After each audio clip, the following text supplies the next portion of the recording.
श्रीहरिद्रास्तोत्रम् शृण्वक्ष्यामि कवचं सर्वसिद्धिकरं प्रिये। पठित्वा पाठयित्वा च मुच्यते सर्वसङ्कटात्।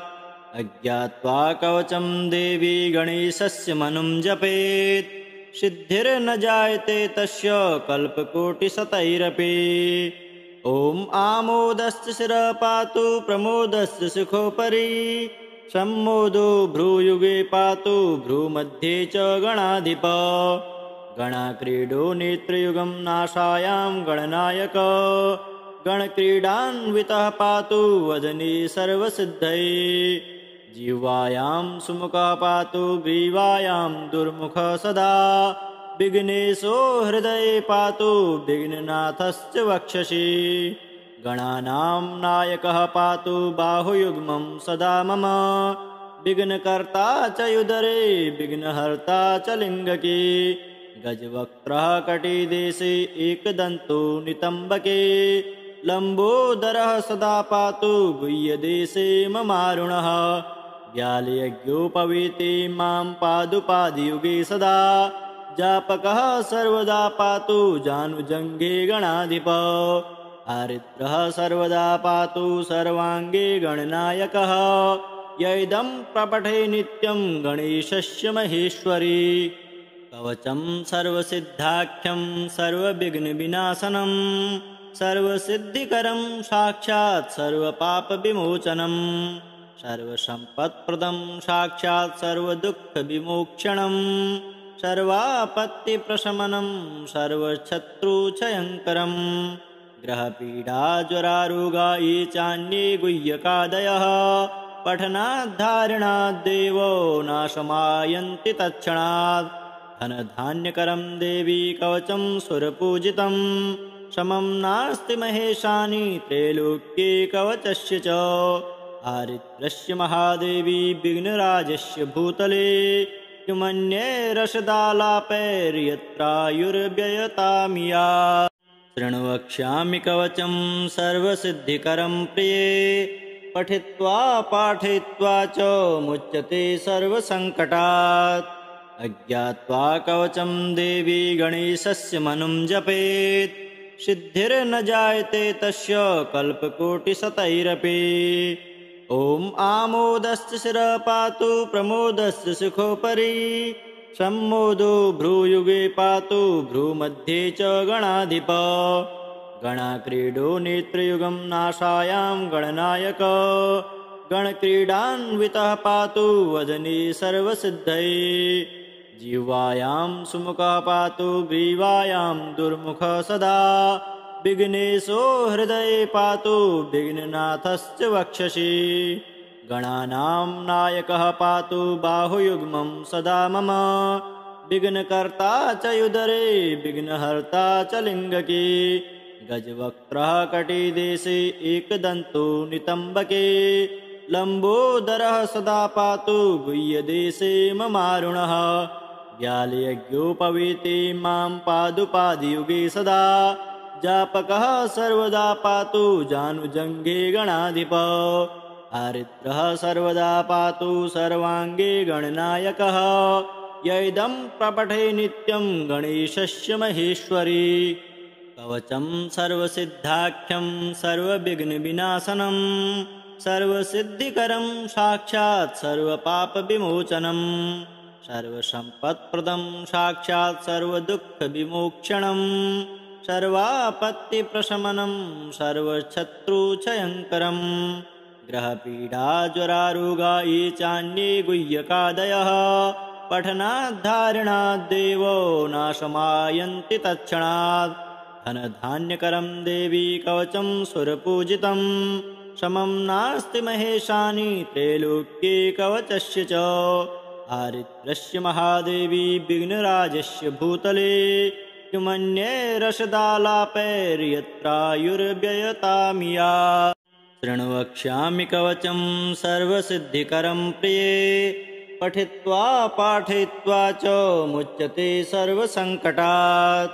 अज्ञात्वा कवचं देवी गणेशस्य मनुं जपेत्। सिद्धिर्न जायते तस्य कल्पकोटिशतैरपि। ॐ आमोदस्य शिरः पातु प्रमोदस्य शिखोपरि, सम्मोदो भ्रूयुगे पातु भ्रूमध्ये च गणाधिप। गणाक्रीडो नेत्रयुगं नाशायां गणनायक, गणक्रीडान्वितः पातु वदने सर्वसिद्धये। जिह्वायां सुमुखः पातु ग्रीवायां दुर्मुखः सदा, विघ्नेशो हृदये पातु विघ्ननाथश्च वक्षसि। गणानां नायकः पातु बाहुयुग्मं सदा मम, विघ्नकर्ता च युदरे विघ्नहर्ता च लिङ्गके। गजवक्त्रः कटिदेशे एकदन्तो नितम्बके, लम्बोदरः सदा पातु गुह्यदेशे ममारुणः। व्यालयज्ञोपवीते मां पादुपादियुगे सदा, जापकः सर्वदा पातु जानुजङ्घे गणाधिप। हरिद्रः सर्वदा पातु सर्वाङ्गे गणनायकः, य इदं प्रपठे नित्यं गणेशस्य महेश्वरी।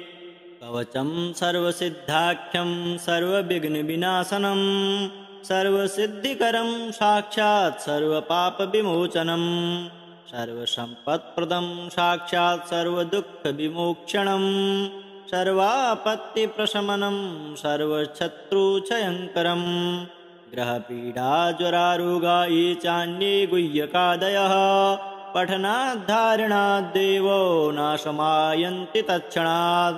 धनधान्यकरं देवी कवचं सुरपूजितं, समं नास्ति महेशानि त्रैलोक्ये कवचस्य च। हरिद्रस्य महादेवी विघ्नराजस्य भूतले, किमन्ये रसदालापैर्यत्रायुर्व्ययतामिया। शृणु वक्ष्यामि कवचं सर्वसिद्धिकरं प्रिये, पठित्वा पाठयित्वा च मुच्यते सर्वसङ्कटात्। अज्ञात्वा कवचं देवी गणेशस्य मनुं जपेत्, सिद्धिर्न जायते तस्य कल्पकोटिशतैरपि।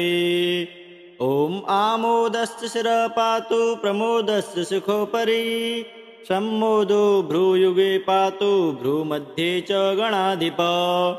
गणाक्रीडो नेत्रयुगं नाशायां गणनायक, गणक्रीडान्वितः पातु वदने सर्वसिद्धये। जिह्वायां सुमुखः पातु ग्रीवायां दुर्मुखः सदा, विघ्नेशो हृदये पातु विघ्ननाथश्च वक्षसि। गणानां नायकः पातु बाहुयुग्मं सदा मम, विघ्नकर्ता च युदरे विघ्नहर्ता च लिङ्गके। गजवक्त्रः कटिदेशे एकदन्तो नितम्बके, लम्बोदरः सदा पातु गुह्यदेशे ममारुणः। व्यालयज्ञोपवीते मां पादुपादियुगे सदा, जापकः सर्वदा पातु जानुजङ्घे गणाधिप। हरिद्रः सर्वदा पातु सर्वाङ्गे गणनायकः, य इदं प्रपठे नित्यं गणेशस्य महेश्वरी।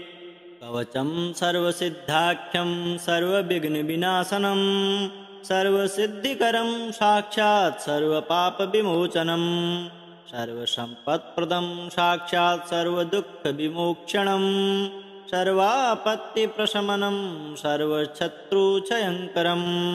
ग्रहपीडाज्वरारोगा ये चान्ये गुह्यकादयः, पठनाद्धारणाद्देवो नाशमायन्ति तत्क्षणात्। धनधान्यकरं देवी कवचं सुरपूजितं, समं नास्ति महेशानि त्रैलोक्ये कवचस्य च। हरिद्रस्य महादेवी विघ्नराजस्य भूतले, किमन्ये रसदालापैर्यत्रायुर्व्ययतामिया। शृणु वक्ष्यामि कवचं सर्वसिद्धिकरं प्रिये, पठित्वा पाठयित्वा च मुच्यते सर्वसङ्कटात्। अज्ञात्वा कवचं देवी गणेशस्य मनुं जपेत्, सिद्धिर्न जायते तस्य कल्पकोटिशतैरपि। ॐ आमोदस्य शिरः पातु प्रमोदस्य शिखोपरि, सम्मोदो भ्रूयुगे पातु भ्रूमध्ये च गणाधिप। गणाक्रीडो नेत्रयुगं नाशायां गणनायक, गणक्रीडान्वितः पातु वदने सर्वसिद्धये जिह्वायां सुमुखः पातु ग्रीवायां दुर्मुखः सदा विघ्नेशो हृदये पातु विघ्ननाथश्च वक्षसि गणानां नायकः पातु बाहुयुग्मं सदा मम विघ्नकर्ता च युदरे विघ्नहर्ता च लिङ्गके गजवक्त्रः कटिदेशे एकदन्तो नितम्बके लम्बोदरः सदा पातु गुह्यदेशे ममारुणः व्यालयज्ञोपवीते मां पादुपादियुगे सदा जापकः सर्वदा पातु जानुजङ्गे गणाधिप हरिद्रः सर्वदा पातु सर्वाङ्गे गणनायकः य इदं प्रपठे नित्यं गणेशस्य महेश्वरी कवचं सर्वसिद्धाख्यं सर्वविघ्नविनाशनं सर्वसिद्धिकरं साक्षात् सर्वपापविमोचनं सर्वसम्पत्प्रदं साक्षात् सर्वदुःखविमोक्षणं सर्वापत्तिप्रशमनं सर्वशत्रुक्षयङ्करं ग्रहपीडाज्वरारोगा ये चान्ये गुह्यकादयः पठनाद्धारणाद्देवो नाशमायन्ति तत्क्षणात् धनधान्यकरं देवी कवचं सुरपूजितं समं नास्ति महेशानि त्रैलोक्ये कवचस्य च हरिद्रस्य महादेवी विघ्नराजस्य भूतले किमन्ये रसदालापैर्यत्रायुर्व्ययतामिया शृणु वक्ष्यामि कवचं सर्वसिद्धिकरं प्रिये पठित्वा पाठयित्वा च मुच्यते सर्वसङ्कटात् अज्ञात्वा कवचं देवी गणेशस्य मनुं जपेत् सिद्धिर्न जायते तस्य कल्पकोटिशतैरपि ॐ आमोदस्य शिरः पातु प्रमोदस्य शिखोपरि सम्मोदो भ्रूयुगे पातु भ्रूमध्ये च गणाधिप गणाक्रीडो नेत्रयुगं नाशायां गणनायक गणक्रीडान्वितः पातु वदने सर्वसिद्धये जिह्वायां सुमुखः पातु ग्रीवायां दुर्मुखः सदा विघ्नेशो हृदये पातु विघ्ननाथश्च वक्षसि गणानां नायकः पातु बाहुयुग्मं सदा मम विघ्नकर्ता च युदरे विघ्नहर्ता च लिङ्गके गजवक्त्रः कटिदेशे एकदन्तो नितम्बके लम्बोदरः सदा पातु गुह्यदेशे ममारुणः व्यालयज्ञोपवीते मां पादुपादियुगे सदा जापकः सर्वदा पातु जानुजङ्गे गणाधिप हरिद्रः सर्वदा पातु सर्वाङ्गे गणनायकः य इदं प्रपठे नित्यं गणेशस्य महेश्वरी कवचं सर्वसिद्धाख्यं सर्वविघ्नविनाशनं सर्वसिद्धिकरं साक्षात् सर्वपापविमोचनं सर्वसम्पत्प्रदं साक्षात् सर्वदुःखविमोक्षणं सर्वापत्तिप्रशमनं सर्वशत्रुक्षयङ्करं ग्रहपीडाज्वरारोगा ये चान्ये गुह्यकादयः पठनाद्धारणाद्देवो नाशमायन्ति तत्क्षणात् धनधान्यकरं देवी कवचं सुरपूजितं समं नास्ति महेशानि त्रैलोक्ये कवचस्य च हरिद्रस्य महादेवी विघ्नराजस्य भूतले किमन्ये रसदालापैर्यत्रायुर्व्ययतामिया शृणु वक्ष्यामि कवचं सर्वसिद्धिकरं प्रिये पठित्वा पाठयित्वा च मुच्यते सर्वसङ्कटात् अज्ञात्वा कवचं देवी गणेशस्य मनुं जपेत् सिद्धिर्न जायते तस्य कल्पकोटिशतैरपि ॐ आमोदस्य शिरः पातु प्रमोदस्य शिखोपरि सम्मोदो भ्रूयुगे पातु भ्रूमध्ये च गणाधिप गणाक्रीडो नेत्रयुगं नाशायां गणनायक गणक्रीडान्वितः पातु वदने सर्वसिद्धये जिह्वायां सुमुखः पातु ग्रीवायां दुर्मुखः सदा विघ्नेशो हृदये पातु विघ्ननाथश्च वक्षसि गणानां नायकः पातु बाहुयुग्मं सदा मम विघ्नकर्ता च युदरे विघ्नहर्ता च लिङ्गके गजवक्त्रः कटिदेशे एकदन्तो नितम्बके लम्बोदरः सदा पातु गुह्यदेशे ममारुणः व्यालयज्ञोपवीते मां पादुपादियुगे सदा जापकः सर्वदा पातु जानुजङ्गे गणाधिप हरिद्रः सर्वदा पातु सर्वाङ्गे गणनायकः य इदं प्रपठे नित्यं गणेशस्य महेश्वरी कवचं सर्वसिद्धाख्यं सर्वविघ्नविनाशनं सर्वसिद्धिकरं साक्षात् सर्वपापविमोचनं सर्वसम्पत्प्रदं साक्षात् सर्वदुःखविमोक्षणं सर्वापत्तिप्रशमनं सर्वशत्रुक्षयङ्करं ग्रहपीडाज्वरारोगा ये चान्ये गुह्यकादयः पठनाद्धारणाद्देवो नाशमायन्ति तत्क्षणात् धनधान्यकरं देवी कवचं सुरपूजितं समं नास्ति महेशानि त्रैलोक्ये कवचस्य च हरिद्रस्य महादेवी विघ्नराजस्य भूतले किमन्ये रसदालापैर्यत्रायुर्व्ययतामिया शृणु वक्ष्यामि कवचं सर्वसिद्धिकरं प्रिये पठित्वा पाठयित्वा च मुच्यते सर्वसङ्कटात् अज्ञात्वा कवचं देवी गणेशस्य मनुं जपेत् सिद्धिर्न जायते तस्य कल्पकोटिशतैरपि ॐ आमोदस्य शिरः पातु प्रमोदस्य शिखोपरि सम्मोदो भ्रूयुगे पातु भ्रूमध्ये च गणाधिप गणाक्रीडो नेत्रयुगं नाशायां गणनायक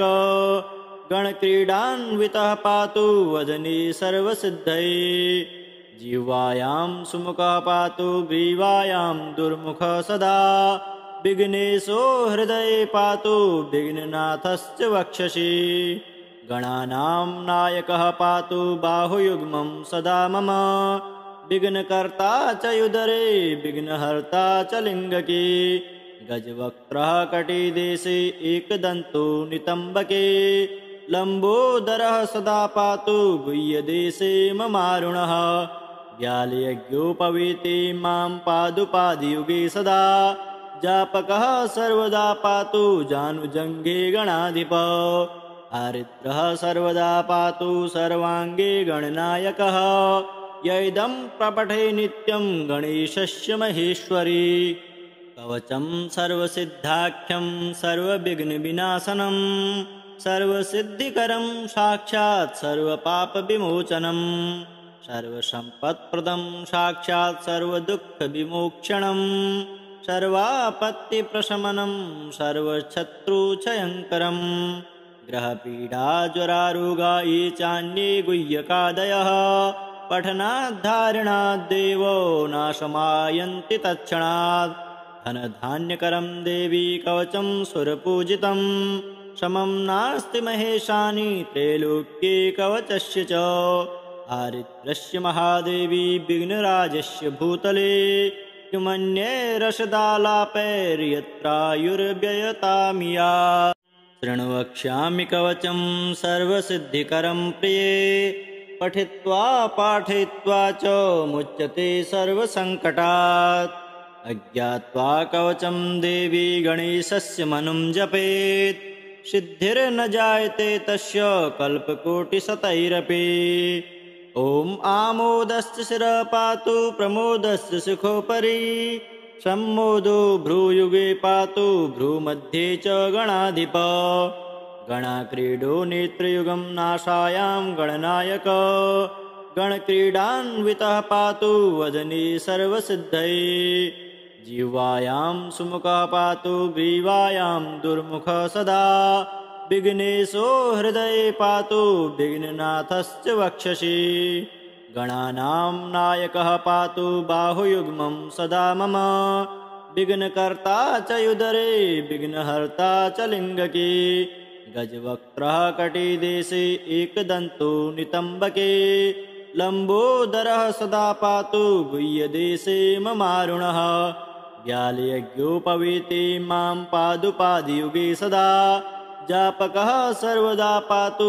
जानुजङ्गे गणाधिप हरिद्रः सर्वदा पातु सर्वाङ्गे गणनायकः य इदं प्रपठे नित्यं गणेशस्य महेश्वरी कवचं सर्वसिद्धाख्यं सर्वविघ्नविनाशनं सर्वसिद्धिकरं साक्षात् सर्वपापविमोचनं सर्वसम्पत्प्रदं साक्षात् सर्वदुःखविमोक्षणं सर्वापत्तिप्रशमनं सर्वशत्रुक्षयङ्करं ग्रहपीडाज्वरारोगा ये चान्ये गुह्यकादयः पठनाद्धारणाद्देवो नाशमायन्ति तत्क्षणात् धनधान्यकरं देवी कवचं सुरपूजितं समं नास्ति महेशानि त्रैलोक्ये कवचस्य च हरिद्रस्य महादेवी विघ्नराजस्य भूतले किमन्ये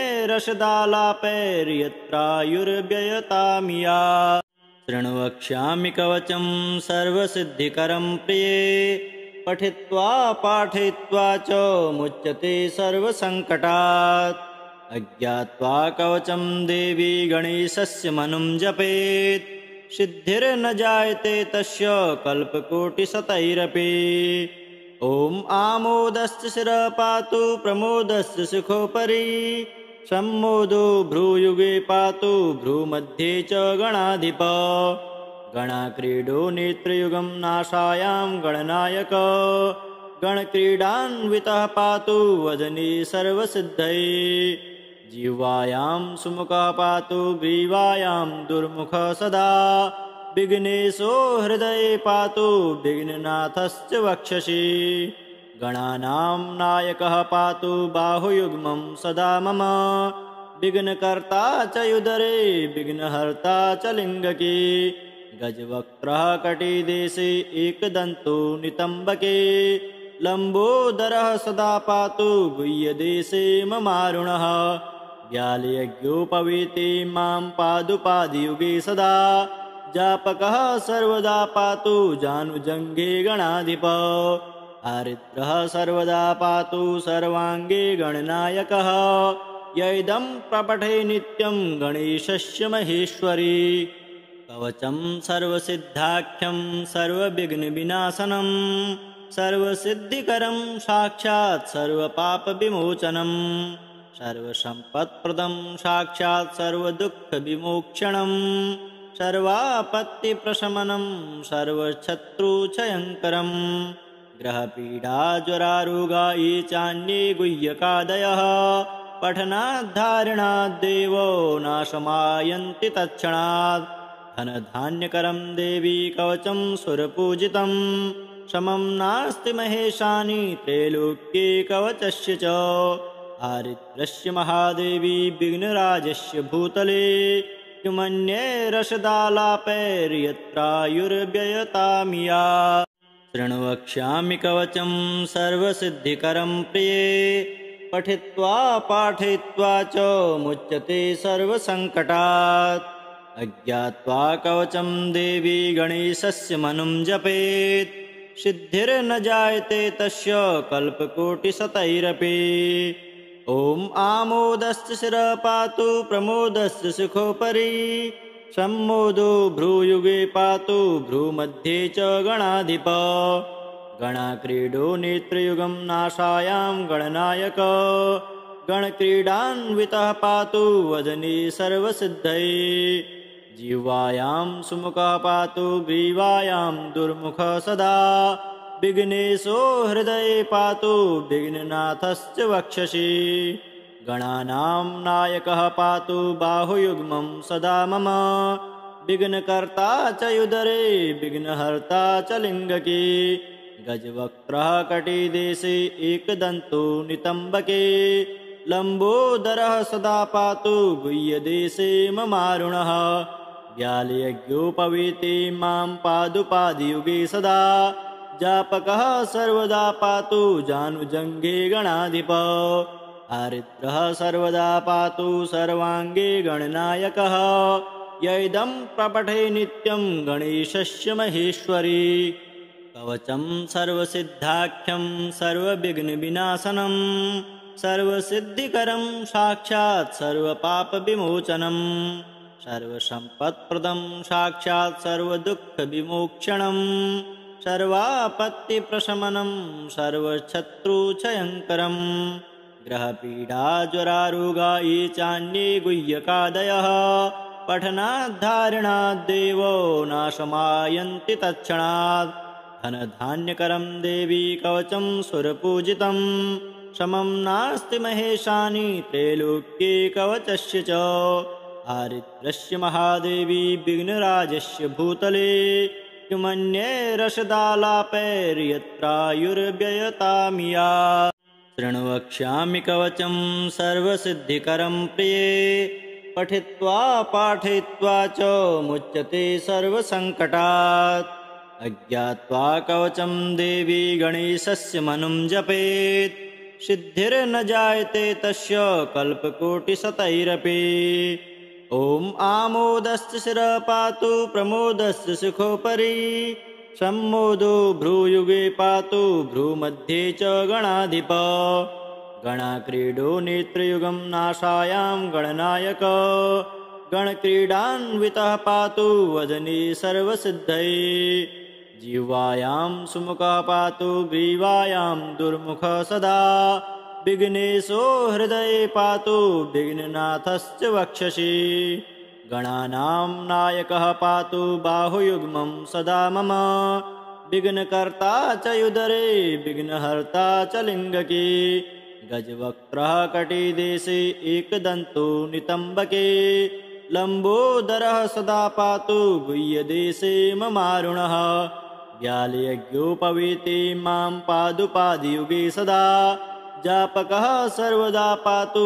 जानुजङ्घे गणाधिप हरिद्रः सर्वदा पातु सर्वाङ्गे गणनायकः य इदं प्रपठे नित्यं गणेशस्य महेश्वरी कवचं सर्वसिद्धाख्यं सर्वविघ्नविनाशनं सर्वसिद्धिकरं साक्षात् सर्वपापविमोचनं सर्वसम्पत्प्रदं साक्षात् सर्वदुःखविमोक्षणं सर्वापत्तिप्रशमनं सर्वशत्रुक्षयङ्करं ग्रहपीडाज्वरारोगा ये चान्ये गुह्यकादयः पठनाद्धारणाद्देवो नाशमायन्ति तत्क्षणात् धनधान्यकरं देवी कवचं सुरपूजितं समं नास्ति महेशानि त्रैलोक्ये कवचस्य च हारिद्रस्य महादेवी विघ्नराजस्य भूतले किमन्ये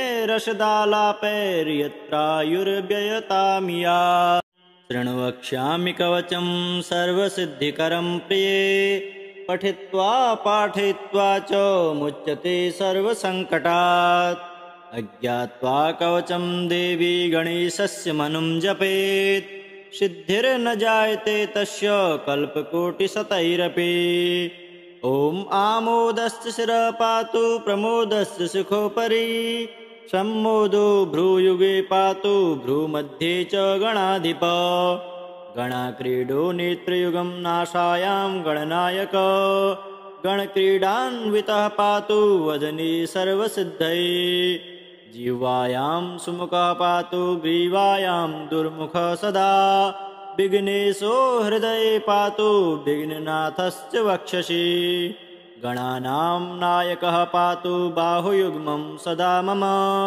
विघ्नकर्ता च उदरे विघ्नहर्ता च लिङ्गके गजवक्त्रः कटिदेशे एकदन्तो नितम्बके लम्बोदरः सदा पातु गुह्यदेशे ममारुणः व्यालयज्ञोपवीते मां पादुपादियुगे सदा जापकः सर्वदा पातु जानुजङ्घे गणाधिप हरिद्रः सर्वदा पातु सर्वाङ्गे गणनायकः य इदं प्रपठे नित्यं गणेशस्य महेश्वरी कवचं सर्वसिद्धाख्यं सर्वविघ्नविनाशनं सर्वसिद्धिकरं साक्षात् सर्वपापविमोचनं सर्वसम्पत्प्रदं साक्षात् सर्वदुःखविमोक्षणं सर्वापत्तिप्रशमनं सर्वशत्रुक्षयङ्करं ग्रहपीडाज्वरारोगा ये चान्ये गुह्यकादयः पठनाद्धारणाद्देवो नाशमायन्ति तत्क्षणात् धनधान्यकरं देवी कवचं सुरपूजितं समं नास्ति महेशानि त्रैलोक्ये कवचस्य च दारिद्र्यस्य महादेवी विघ्नराजस्य भूतले किमन्ये रसदालापैर्यत्रायुर्व्ययतामिया।